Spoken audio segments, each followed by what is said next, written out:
A paz do Senhor, meus irmãos, aqui quem vos fala é o pastor Luiz André, coordenador do Instituto Bíblico Ebenezer, extensão bairro Amazonas, sob a direção e a presidência do nosso pastor Antônio Paulo Antunes. Antes de nós começarmos a nossa aula de hoje, quero convidar você a se inscrever nesse canal, compartilhar, fazer os seus comentários. Esse canal que tem o intuito de ser uma bênção na vida de todos os estudantes da Palavra de Deus. Estaremos ministrando os resumos de cada uma das apostilas dos nossos cursos básico e médio em teologia do Instituto Bíblico Ebenezer. Quero convidar você a ser um propagador deste canal para que possamos alcançar cada vez mais alunos. E você que ainda não é um estudante ou um aluno de nossa extensão, quero te fazer um convite. Procure-nos ali na secretaria de nossa sede para você poder fazer a sua inscrição. Quem sabe existe um polo próximo de você onde você possa estar estudando juntamente conosco. Vamos lá? A aula de hoje nós estaremos fazendo um resumo sobre a apostila Introdução à Teologia. A definição da palavra teologia vem do termo grego theos, que significa Deus, e logia, estudo, tratado, doutrina, acerca de. Logo, por definição, esta palavra teologia tem como significado estudo acerca de Deus. Mas nós devemos fazer uma ponderação aqui. Quando falamos em estudo acerca de Deus, nós temos que ter em mente duas situações. Deus é eterno e infinito. Nós, homens, mortais e finito. Logo, o infinito pode conhecer o finito. Porém, o finito não pode conhecer o infinito na sua essência. Então, qual a importância de nós estudarmos a teologia? Nós temos o propósito de conhecermos mais os propósitos e desígnios de Deus para cada um de nós. Nós não temos a menor condição de conhecer a Deus na sua essência, mas nós temos como saber qual é a sua vontade, que é boa, perfeita e agradável para cada um de nós, em termos de buscarmos conhecimento. E ao estudarmos a teologia, nós teremos como ajuda da própria teologia o quê? Combatermos a apostasia. O que vem a ser a apostasia? A apostasia é a rejeição da fé. Logo, se nós buscarmos mais conhecimento, nós teremos a condição de estarmos defendendo o Evangelho contra quaisquer ataques em relação a informações contrárias àquilo que nós aprendemos. Uma outra maneira da teologia nos ajudar é que nós passaremos a ter um conhecimento mais aprofundado da palavra, logo melhoraremos como servo de Deus, que busca conhecer a palavra de Deus. E por último, nós vamos nos aproximarmos cada vez mais de Deus, uma vez que buscamos e colocamos em nosso coração estarmos estudando acerca da sua vontade, conforme eu falei, daquilo que ele tem para cada um de nós. A teologia tem 3 grandes disciplinas teológicas. Quais são? Nós encontramos a teologia sistemática, o que vem a ser é um compêndio de todos os assuntos encontrados na Bíblia, que irão nos possibilitar entendermos ainda mais a palavra de Deus. E que assuntos são esses? Dentro de algum instante estaremos falando quais são, mas são todos os assuntos relacionados à pessoa de Cristo, do Espírito Santo, da geografia, do que for. Então, aquilo que está dentro de uma condição sistêmica de aprendizado, aonde nosso Deus, que é muito zeloso com a sua palavra, nós teremos condições de, ao termos acesso, estaremos aprendendo ainda mais sobre determinado assunto. Uma outra disciplina teológica é a chamada teologia bíblica, que vai nos permitir organizar as conclusões obtidas através de uma interpretação puramente bíblica de passagens e da própria história bíblica, do porquê que um determinado livro foi escrito, qual é a condição, qual é o aprendizado, qual é a mensagem passada pelo autor daquela passagem ou daquele livro. Então, ao estudarmos isso em paralelo, nós teremos uma amplitude do nosso conhecimento abrindo a nossa mente para só então entendermos por que o autor escreveu aquilo, ou por que determinada cidade, passagem, está descrita ali em determinado livro, para nós podermos entender melhor. E uma outra condição é a chamada teologia histórica, que vai nos dar uma revelação da inserção do entendimento e declarações doutrinárias em seu contexto. Nós sabemos que a Bíblia foi escrita em duas separações, o Antigo e o Novo Testamento. Logo, no Antigo Testamento, principalmente, aquela região em que foi escrita, do porquê, para qual tipo de povo, qual foi o intuito do autor em poder escrever. Da mesma forma, o Novo Testamento, não só o Evangelho, mas as epígrafes, as epístolas, tudo que ali está descrito tem um porquê. A teologia sistemática, conforme eu falei, ela vai se dividir em algumas doutrinas ou alguns estudos. Um exemplo, a escatologia, que é a doutrina ou o estudo acerca das últimas coisas, como o juízo final. Então, por que aprendermos isso? Nós vamos entender qual é o fim de todas as coisas.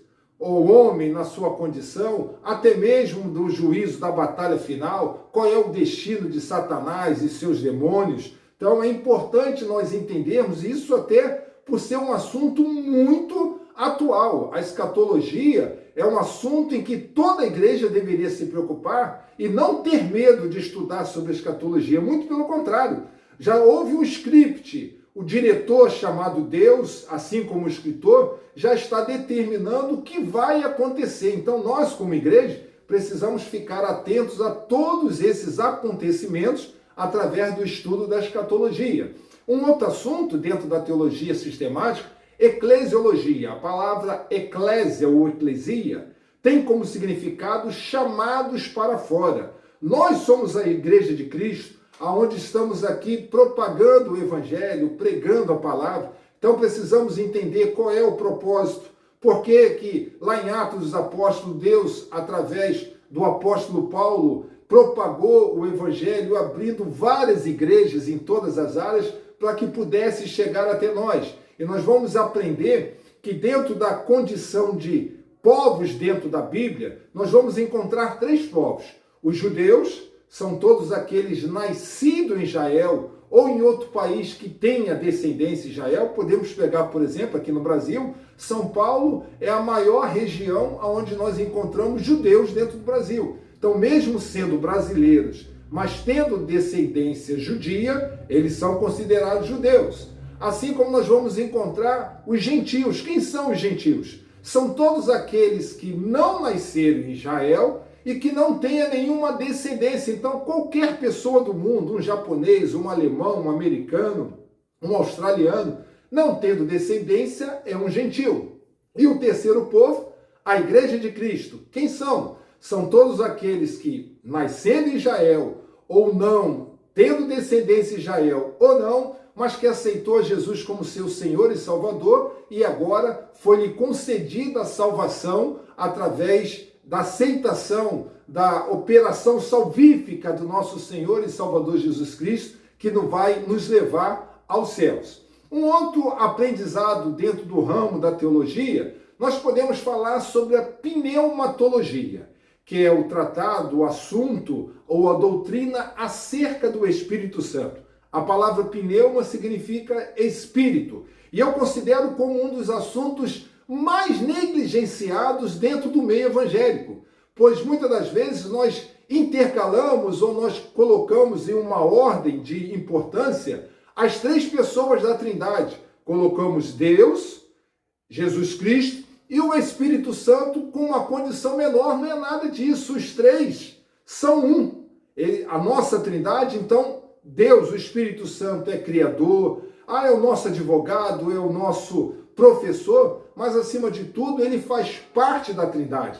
Assim como nós temos a visão lá dos três tronos, onde tem Deus, Jesus Cristo e o Espírito Santo, na mesma condição como sendo Deus. Então, este é um assunto muito importante, a qual a igreja precisa estudar cada vez mais, daquele que o próprio Jesus falou que não nos deixaria só, ele seria um consolador, ele está dia após dia nos levando, nos instruindo, mostrando o caminho para chegarmos à salvação. Um outro assunto que não poderia deixar de falar, cristologia, ou seja, é a doutrina acerca de Jesus. Se eu fizesse uma pergunta, quem é Jesus? Talvez a sua resposta é o meu Senhor, é o meu Salvador, é aquele que morreu na cruz do Calvário pelos meus pecados, estaria certo. Mas será que é somente isso? Será que é somente essas pequenas qualidades que nós poderíamos falar a respeito de Jesus? Então o estudo acerca da cristologia, acerca de Cristo, abrange muito mais do que essas palavras. Para nós lembrarmos, nós temos 66 livros na Bíblia Sagrada, 39 no Antigo Testamento e 27 no Novo Testamento, cujo tema central é Cristo. Ele aparece de forma implícita ou explícita no Antigo Testamento, assim como de forma bastante explícita no Novo, mas de Gênesis a Apocalipse, cada um dos livros da Bíblia vai estar relacionando a sua mensagem direcionada para Cristo Jesus, nosso Senhor e Salvador. Um outro assunto da teologia sistemática, antropologia. O prefixo antro significa homem, logo, doutrina, estuda acerca do homem. Então, por que nós estamos aqui? Qual é a nossa prioridade como cristão? O que nós devemos fazer? Qual é a função do homem aqui na terra? Por que Deus, no alto da sua glória, fez com que uma criatura tão pequena, tão infame que é o homem, estivesse aqui nessa terra, mas fosse considerada a glória, a honra da sua criação? Tanto que em Gênesis, Deus faz o mundo em 6 dias, em toda a sua criação, em todo o final, viu Deus que era bom. Mas quando Deus faz o homem, aí o adjetivo modifica. E viu Deus que era muito bom. Então nós temos um estudo acerca do homem na sua condição especificamente humana, que se sai da condição de criatura, e a Bíblia fala, passamos a ser servo como aceitamos a Jesus, mas em João capítulo 15, versículo 15 fala, já não vos chamareis de servos, mas de amigos de Deus. Glórias a Deus.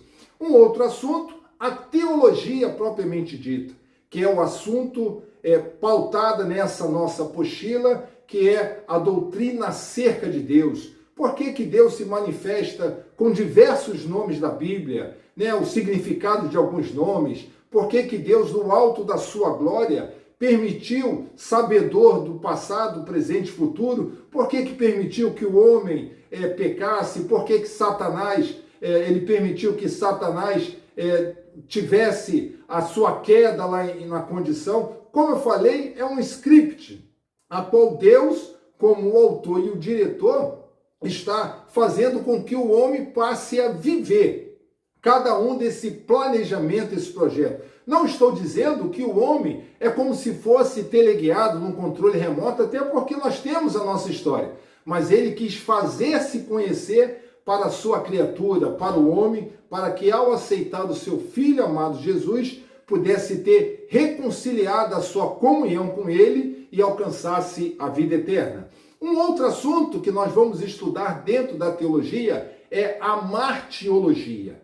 É a doutrina acerca do pecado. Por que nos nossos púlpitos, nos dias atuais, temos falado tão pouco a respeito do pecado? O pecado não mudou. Desde a criação do mundo, o pecado continua pecado. Nos dias de hoje, continua pecado. E até a volta de Jesus, o pecado vai continuar significando errar o alvo. Se por 1 centímetro ou 1 quilômetro, o erro é o mesmo. E por que não se tem pregado tanto nos dias atuais, com as condições que nós temos visto, a respeito do pecado da humanidade? É um assunto que nós iremos tratar ao longo deste curso.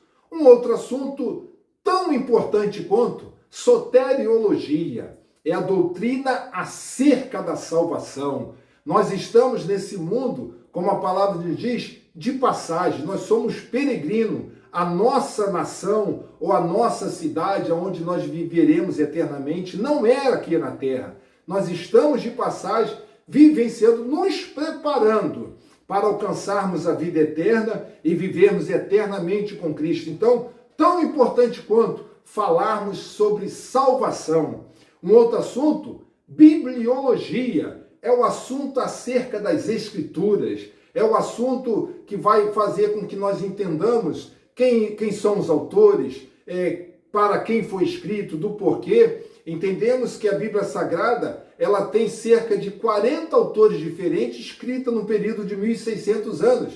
Então, por que existem tantos autores? Mas se alguém lhe perguntar quem é o autor das Sagradas Escrituras, a resposta é uma só: Deus é o autor. Ele inspirou esses 40 autores diferentes para que pudesse colocar, seja no pergaminho ou para os dias atuais, nas páginas de um livro, para que pudéssemos entender e aprender ainda mais dessa palavra. E para terminar, ainda tem outros assuntos, angelologia, que é a doutrina, o estudo acerca dos anjos. Quem são os anjos? Qual é o seu propósito? A diferença entre eles?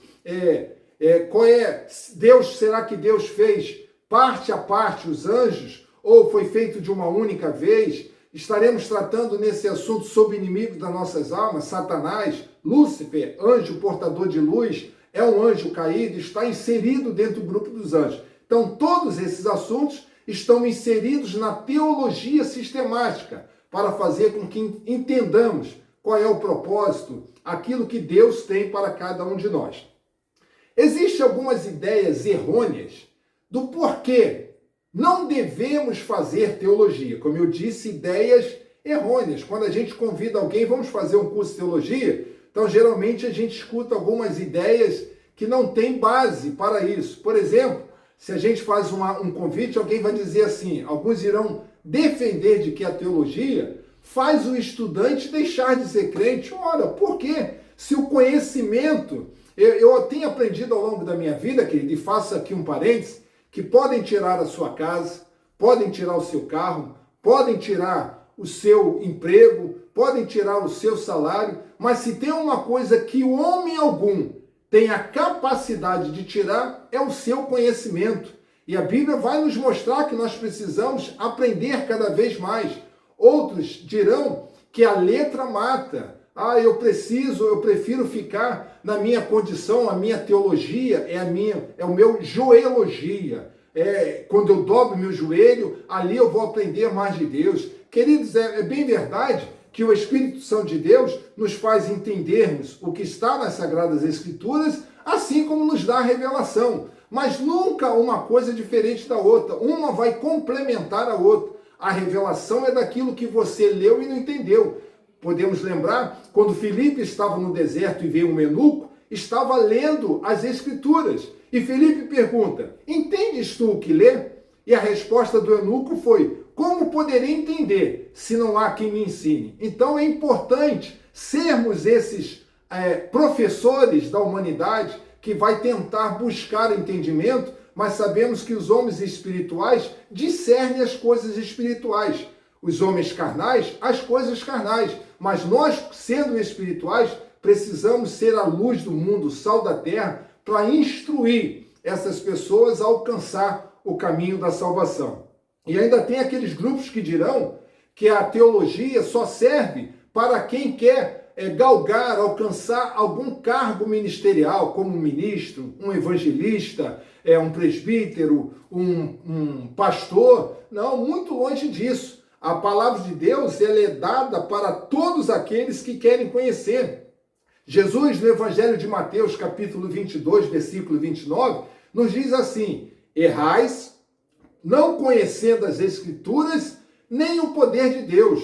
E no livro do profeta Oséias, capítulo 6, versículo 3, a parte A, vai falar, conheçamos e prossigamos em conhecer ao Senhor. E nós poderíamos citar aqui diversos versículos que vão corroborar com essa ideia de que é importante e que Deus quer que venhamos a aprender cada vez mais da sua palavra e dele. Nós vamos aprender também algumas fontes da teologia. A principal dela, como estudante da palavra de Deus, nós temos as Escrituras ou a Bíblia Sagrada como a principal fonte. Conforme eu falei, 66 livros. No livro de Atos dos Apóstolos, capítulo 17, diz que existia ali um povo muito especial chamado de Bereia, os bereanos, que ouviam de bom grado a palavra de Deus, porém tinha uma situação que o distinguia de todos os outros. Tudo aquilo que eles ouviam, eles iriam lá pesquisar nas Escrituras se era aquilo mesmo que estava sendo pregado. Olha, como nós precisamos ser como esse povo de Bereia, para que não venhamos a ser enganados, como muitas das vezes alguém que não tem tanto preparo, ao pregar a palavra de Deus, de repente vai pregar algo que esteja totalmente contrário aos ensinamentos das Escrituras ou daquilo que precisamos aprender. Mas sendo sabedores, conhecedores, nós estaremos cada vez mais nos alimentando.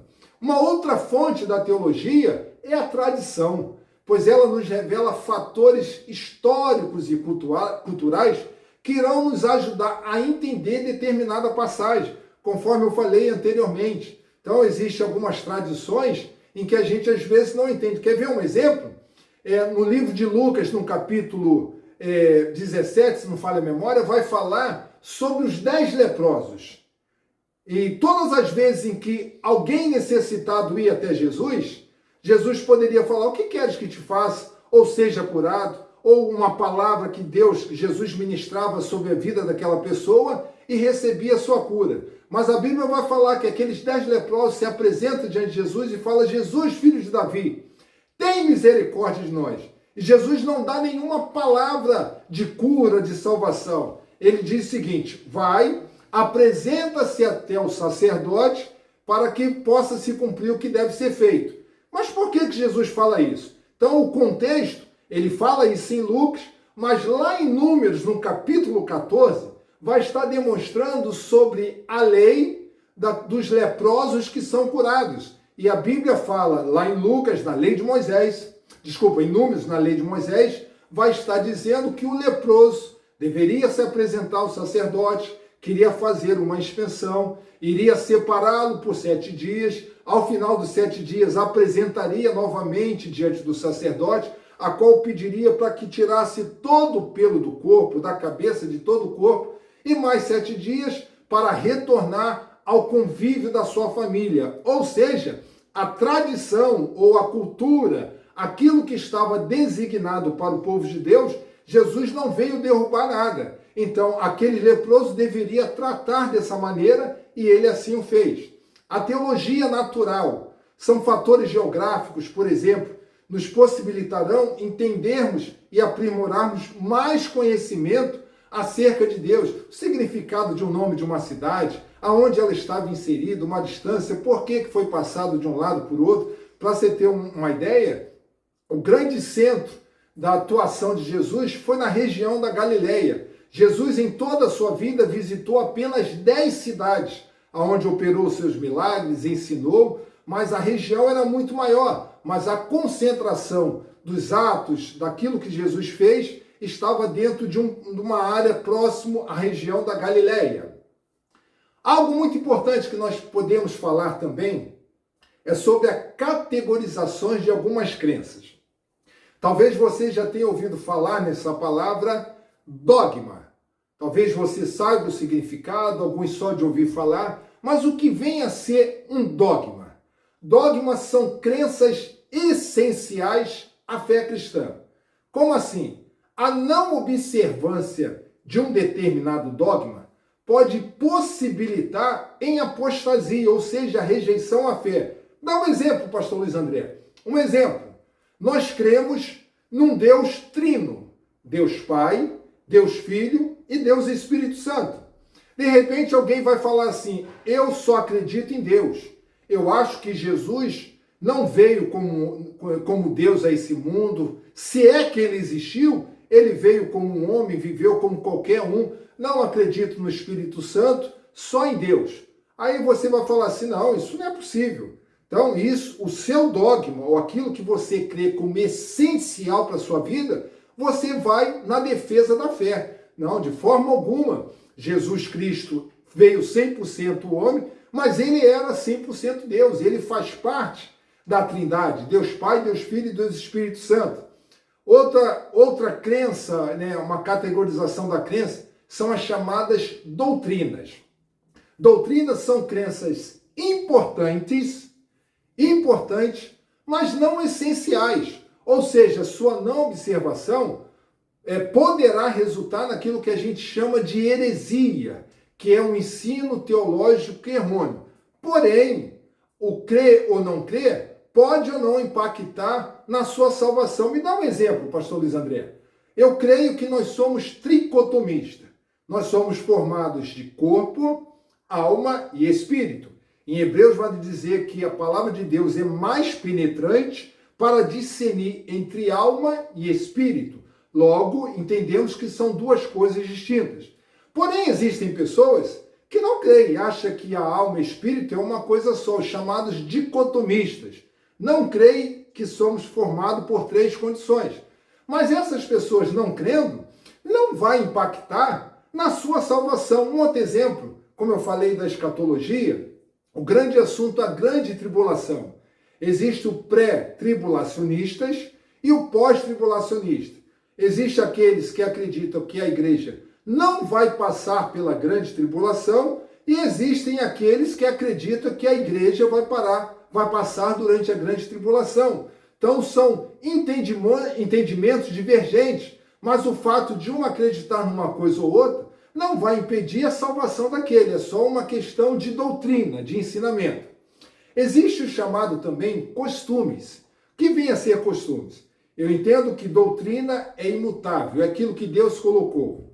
Já o costume é mutável, é feito por homens. Um exemplo, alguns anos atrás, nas igrejas evangélicas, você dificilmente veria um irmão, um obreiro, que não estivesse usando uma camisa de manga comprida, uma gravata, quem sabe um chapéu. E inimaginável seria pensar em uma irmã evangélica, das igrejas mais tradicionais, usando uma calça comprida, usando um brinco, um batom, qualquer tipo de adereço. Isso é costumes da época, e os costumes são mutáveis.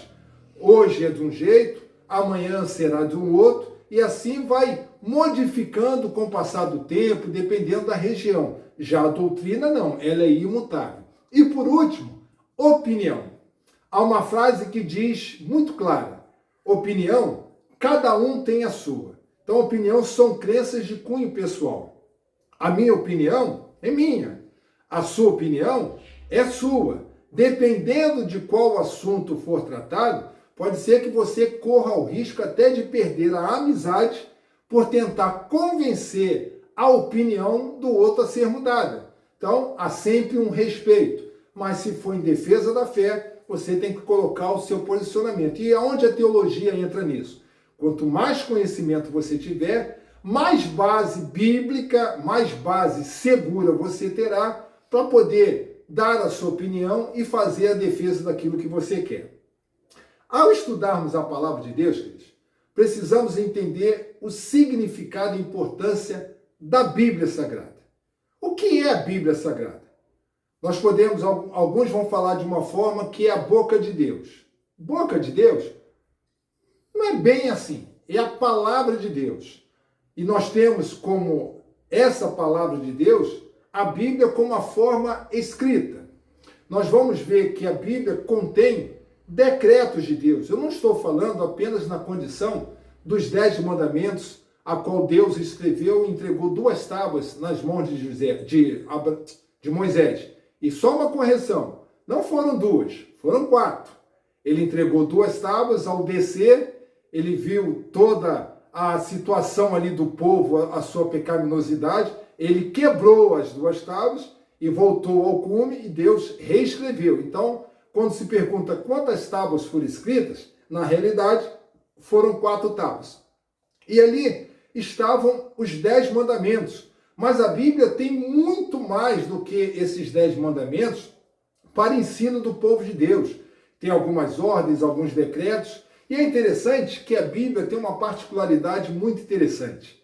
A Bíblia nós vamos encontrar história, vamos encontrar geografia, vamos encontrar arquitetura, vamos encontrar medicina, vamos encontrar matemática, poesia, astronomia, astrologia, inclusive receita de bolo. Ou seja, a Bíblia tem resposta para tudo, porque Deus nos dá o conhecimento ou a possibilidade de obtê-lo. Tem Jesus Cristo, conforme eu falei anteriormente, como tema central e principal.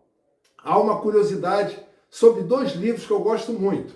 Livro de Esther é o único livro em todas as Escrituras que não menciona Deus. Mas é impossível nós estudarmos, lermos a história ali da rainha Esther e não vermos a ação de Deus em defesa do seu povo. Não está escrito, mas nós sabemos que de uma forma indireta vemos a mão de Deus. E outro livro que eu gosto muito, Atos dos Apóstolos. Todos os livros têm como característica introdução, desenvolvimento e conclusão, ou seja, início, meio e fim. Atos dos Apóstolos, quando você desfolha ali e pega a última página, dá a impressão de que está faltando coisa ali. Não tem conclusão. O livro de Atos dos Apóstolos não tem conclusão. Mas por quê? Atos dos Apóstolos nós também poderíamos chamar de Atos da Igreja. Ou seja, nós somos igreja. Significa que nós ainda estamos escrevendo a história da igreja. Por esse motivo, Atos dos Apóstolos não tem conclusão dentro daquilo que o doutor Lucas se propôs a escrever. E além disso, a palavra de Deus contém palavras para aplicação pessoal. De forma resumida, o significado da Bíblia para nós é o nosso manual de fé e conduta. Ou seja, ali vai estar demonstrando o que nós devemos fazer, qual é o nosso procedimento, de que maneira nós devemos agir para com Deus, para conosco mesmo e para com o próximo. Então, é uma aplicação pessoal. Se nós vivenciarmos tudo aquilo que a Bíblia nos ensina, certamente estaremos andando de passos largos ao caminho da salvação. E apesar de comunicadas por lábios humanos, temos ali a revelação dada pelo próprio Deus. Glória a Deus. 4 características das Escrituras. Ela tem autoridade, ela tem clareza, ela tem necessidade e ela tem suficiência. Como assim?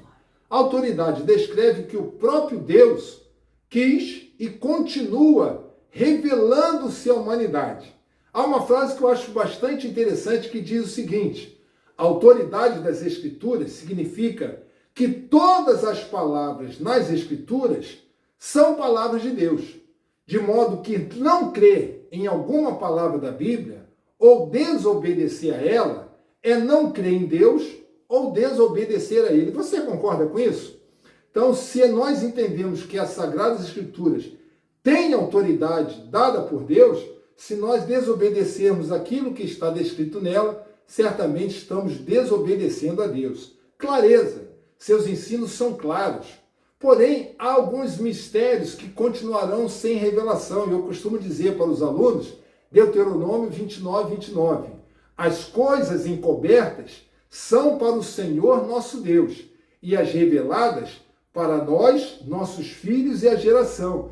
Se alguma coisa o Espírito Santo não vos revelar, não invente, querido, não tente inventar a roda. Se está claro e a Bíblia revela-se a si mesmo, ok. Caso contrário, peça discernimento ao Espírito Santo. E se não conseguir, anota no papelzinho, pois quando nós chegarmos lá no céu, nós vamos lá no autor, em Jesus, em Deus, fala, eu não entendi o que foi essa passagem lá na terra.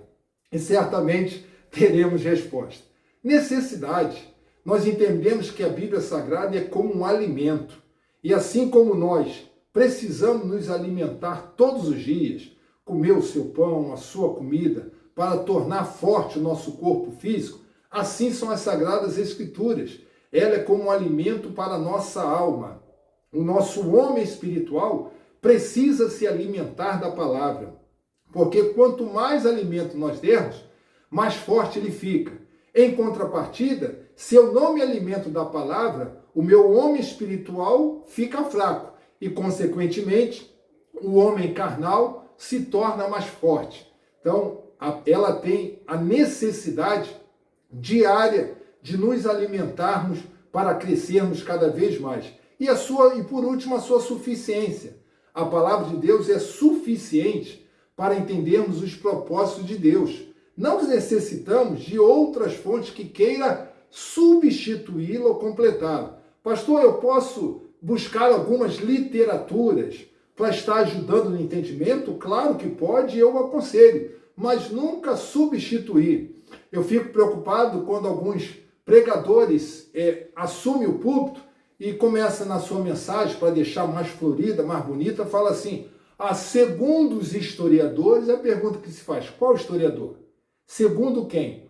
Ou o que é pior, segundo Flávio Josefo, como se Flávio Josefo, que foi um grande historiador, contivesse coisas que a Bíblia não tem e que fosse, fecha-se a Bíblia e prega o que Flávio Josefo colocou. Jamais. Toda a literatura vai estar ajudando a complementar o entendimento da palavra de Deus. Temos alguns pensamentos, doutrinas, né, ou costumes, voltamos assim, acerca de deuses. Deus ou deuses. Um exemplo, ateísmo. O ateísmo é uma doutrina em que se diz que Deus não existe. Eles pregam a não existência de Deus. Deixa eu fazer um parênteses aqui. Eu posso ser até um pouco cético para algumas coisas. Mas se tem uma coisa em que eu não acredito que exista, é um ateu. Como assim? O ateu é aquele que prega o ateísmo e que diz que Deus não existe. E eu digo que ateu não existe. Há uma brincadeira que eu faço com meus alunos que diz o seguinte, que certo homem foi perguntado sobre Deus para aquele homem, ele fala, eu não acredito em Deus, porque o meu avô foi ateu, meu pai foi ateu, e eu, graças a Deus, sou ateu. Então, se ele falou graças a Deus, significa que ele acredita em Deus. Existe uma doutrina chamada agnosticismo.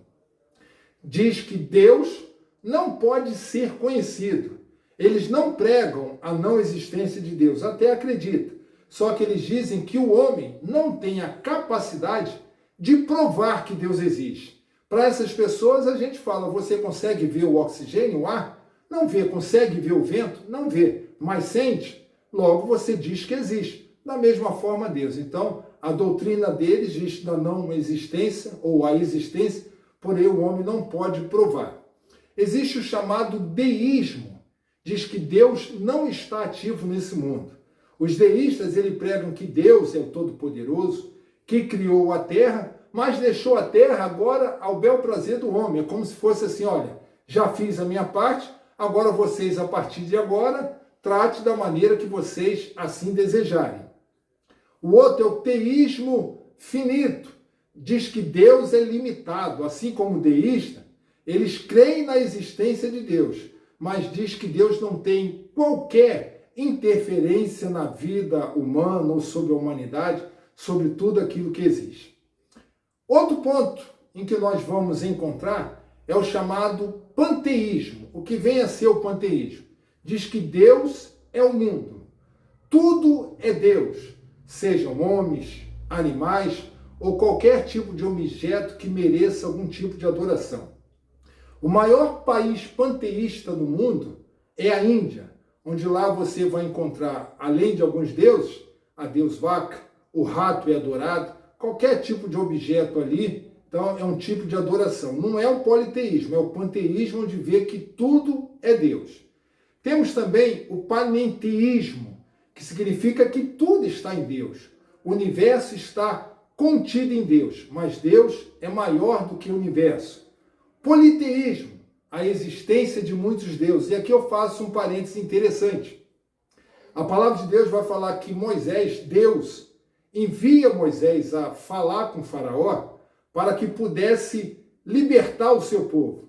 Mas é interessante que a própria palavra de Deus diz que Deus endureceu o coração de Faraó.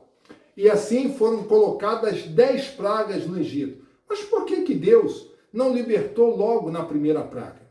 Entenda que cada uma daquelas pragas tinha como representatividade um deus egípcio. E Deus quis mostrar que ele é superior a cada um daqueles deuses em que o Egito adorava e conhecia.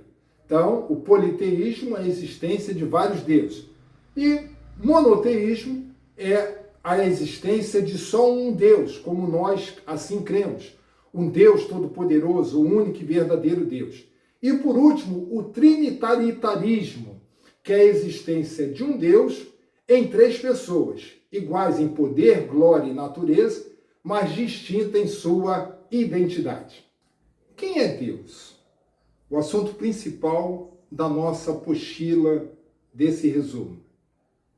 A Bíblia é interessante que ela não se preocupa em provar a existência de Deus, mas assume que Deus existe. Conforme nós falamos, o personagem principal das Escrituras é Cristo. Porém, Deus é como se estivesse no bastidores, orientando, observando tudo que ali está sendo feito. Embora a Bíblia não tenha essa preocupação. Tudo que a Bíblia diz é de um Deus único e verdadeiro. Existe uma situação bastante interessante no entendimento da pessoa de Deus. Nós temos duas palavras que vão exprimir isso. Antropomorfismo, antropo de homem e morfe de forma.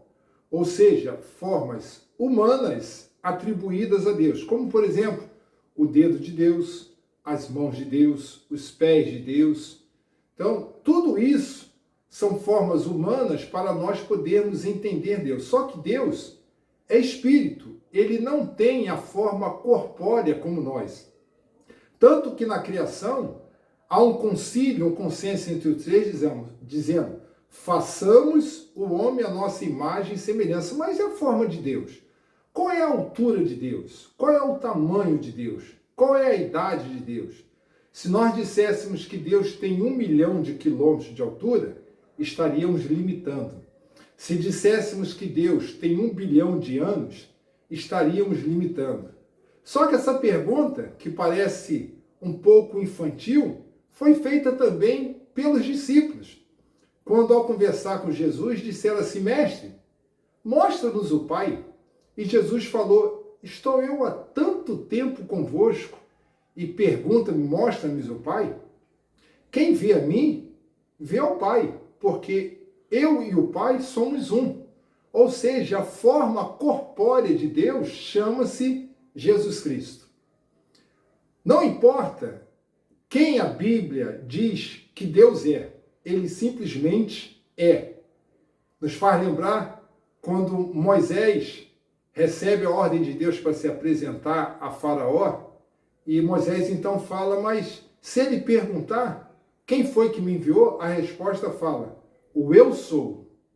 O eu sou enviou. Então não importa o que a Bíblia revela, mostra quem ou não, quem Deus é. Ele simplesmente é. E é interessante que cada um dos nomes a qual a Bíblia designa Deus é por um propósito diferente. Um exemplo, Jeová Rafá, o Senhor que cura. Tsequenu Yavé, o Senhor é a minha justiça. Jeová Shalom, o Deus de paz. El Shaddai, o Deus Todo-Poderoso. Então, para cada um dos nomes atribuídos a Deus, é em função de uma ação específica para um povo, para uma pessoa, quem quer que seja. Então, Deus se revela através das suas ações para com a sua humanidade. Precisamos ressaltar também cada aspecto do caráter de Deus. Esse é o estudo dos atributos de Deus. Sabemos que Deus é onipotente, onipresente, onisciente, mas temos os caráteres de Deus que são inerentes ao homem que nós precisamos aprender, sermos semelhantes em caráter, em pureza, como Deus coloca. Os atributos de Deus são divididos de duas maneiras. Os incomunicáveis, que são menos compartilhados, e os comunicáveis, mais compartilhados, e já vamos ver cada um deles. Não existe atributo de Deus completamente comunicável e nem tampouco completamente incomunicáveis. Quais são os atributos de Deus incomunicáveis? Primeiro, a independência. Queridos, Deus não depende zero de nós para fazer a sua obra. Mas como assim? Nós somos instrumentos? Sim. Mas se eu ou você recusar a fazer a obra de Deus, não ache você que Deus vai ficar triste, não. Ele vai levantar outro para fazer aquilo que você deveria fazer. Então, a independência. Nós dependemos 110% de Deus, mas Deus não depende de nós para fazer quaisquer coisa. Ele a tudo criou, ele é incriável e a tudo criou. Toda a criação, obra de suas mãos. E ele não precisou pedir ajuda a ninguém para criar um item sequer. Um outro atributo, a imutabilidade. Deus é imutável, ele não muda. A palavra de Deus é interessante, eu gosto muito que a língua portuguesa nos ajude a interpretar determinados versículos. A Bíblia fala que Jesus Cristo é o mesmo hoje, ontem e eternamente. Não utiliza do verbo ser para modificação, senão poderia ser Jesus Cristo foi o mesmo ontem, é o mesmo hoje e será amanhã. Não, ele é único e imutável, ele é, e ponto final. Temos a eternidade.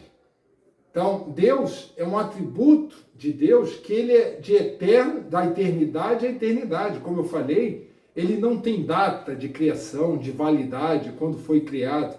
Ele a tudo criou e tem nos instruído, apesar de termos um início da história humana, mas o final viveremos na eternidade com ele. Mas nós temos início e não vamos ter fim às nossas almas. Mas ele não tem começo e nem fim, simplesmente é. A onipresença é difícil nós entendermos. Essa gravação está sendo feita aqui em Campo Grande, no Rio de Janeiro. Quem sabe você vai estar vendo esse vídeo em um outro bairro aqui do Rio de Janeiro, quem sabe em uma outra cidade do Rio de Janeiro, ou até mesmo em um outro estado dentro do Brasil. Então, quando você faz a sua oração aí, faço a minha oração aqui, Deus está presente aqui, Ele está presente aí, Ele está presente no mesmo horário em que faz a oração no Japão, nos Estados Unidos, na Rússia, na Austrália, na África, em qualquer lugar, pois Ele é imutável, está presente em todos os locais. Um outro atributo, a unidade. A unidade que existe entre Pai, Filho e Espírito Santo não muda. Deus não vai levantar uma quarta pessoa, não descerá um anjo dizendo para você que você foi escolhido por Deus para completar a obra que Jesus tenha deixado de fazer, não. São trino e vão continuar assim. Nós somos apenas instrumentos da parte dele. E para concluir, os atributos comunicáveis. Aqui tem algumas coisas bastante interessantes. Primeiro, a espiritualidade.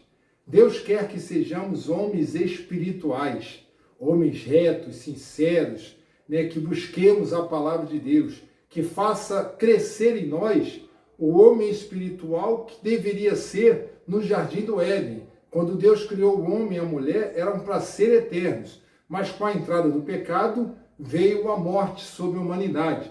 Então precisamos restabelecer a nossa comunhão com Deus através da espiritualidade. Outra, invisibilidade, é um atributo comunicado por Deus. Ele é invisível, mas ainda que seja invisível aos nossos olhos, nós podemos crer que ele existe, como o exemplo que eu dei do ar, do oxigênio, do vento, do que for. Não conseguimos ver, mas o fato de sentirmos mostra que ele está presente. Então, ainda que seja um Deus invisível para nós, mas a sua presença é real, pois nós podemos senti-lo. Conhecimento, oh, que coisa boa! Me faz lembrar os versículos que nós lemos de Mateus, outros versículos, como o livro de Oséias, que o conhecimento é algo que nós devemos buscar cada vez mais. E conhecimento só vai fazer com que aprendamos mais e vai fazer com que evitemos determinados erros por falta do conhecimento. Sabedoria me faz lembrar Salomão. Ah, se Deus hoje viesse e nos fizesse essa pergunta, pede-me o que queres. O que você responderia? Talvez você ia pedir uma casa nova, um carro novo, um emprego novo, uma viagem dos sonhos, um aumento de salário.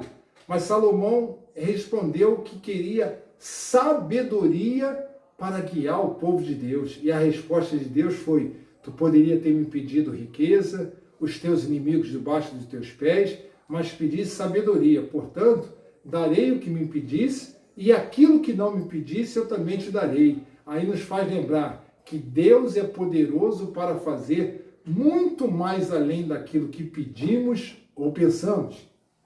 A veracidade, a fidelidade de Deus. A Bíblia vai nos mostrar que Deus é fiel. Ainda que nós sejamos infiéis, Ele permanece fiel, pois não pode ser contrário à sua palavra. Mas isso não significa escambo, né? Troca.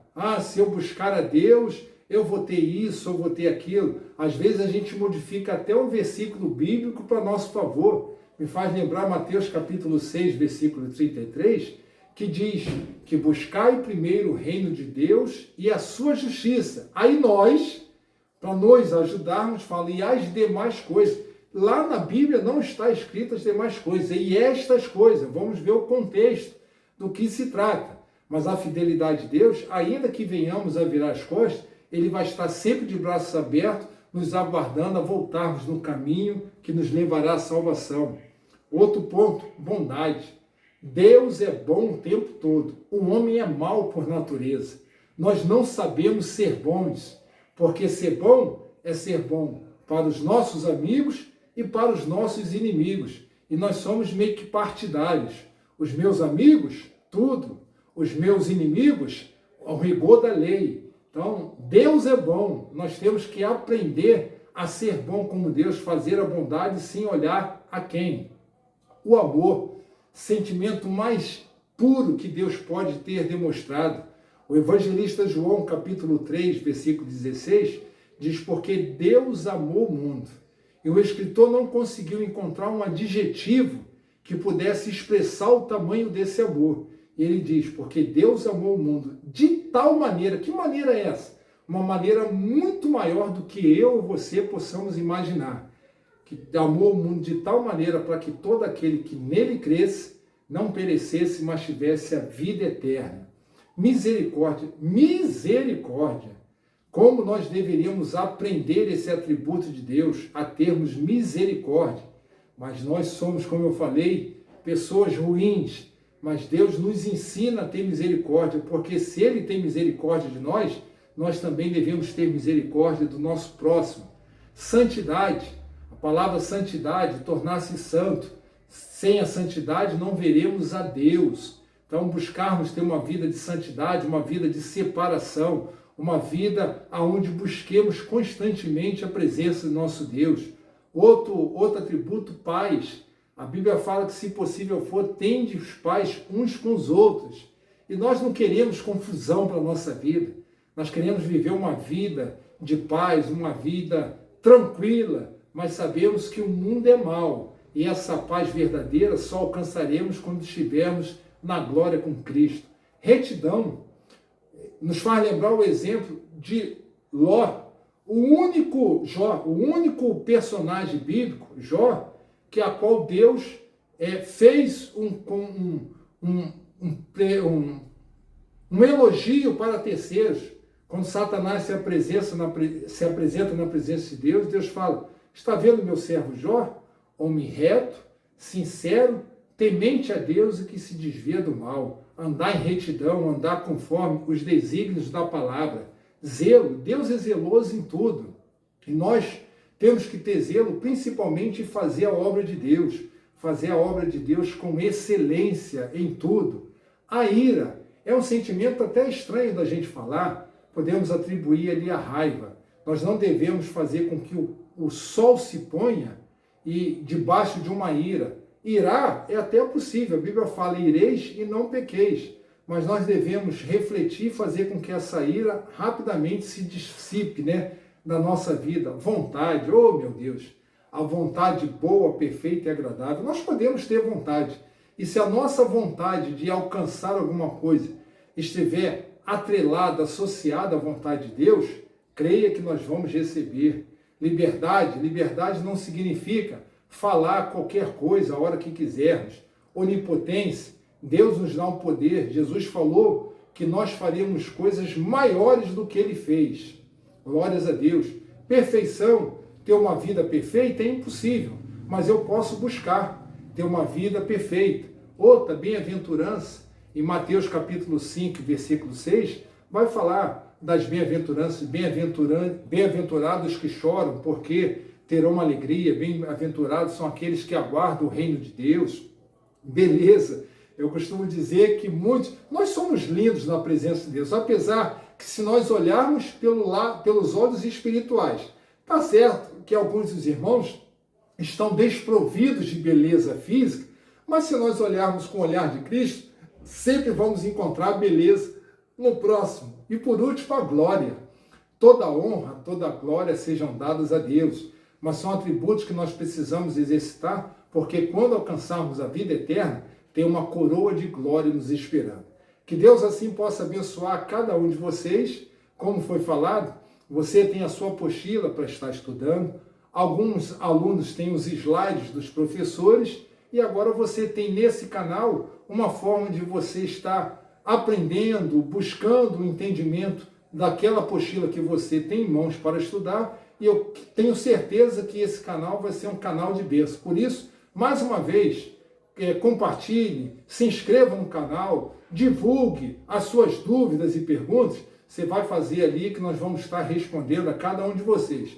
Tenho certeza que vai ser uma bênção. E para você que ainda não está inscrito, inscreva-se no Instituto Bíblico Ebenezer. Nossa extensão em Barra Amazonas está na Estrada Rio-São Paulo, 1749, Campo Grande. Nos procure, que certamente você terá uma forma de estar estudando presencial, à distância, ou até mesmo uma subextensão próximo da sua casa. Deus abençoe e até a próxima aula.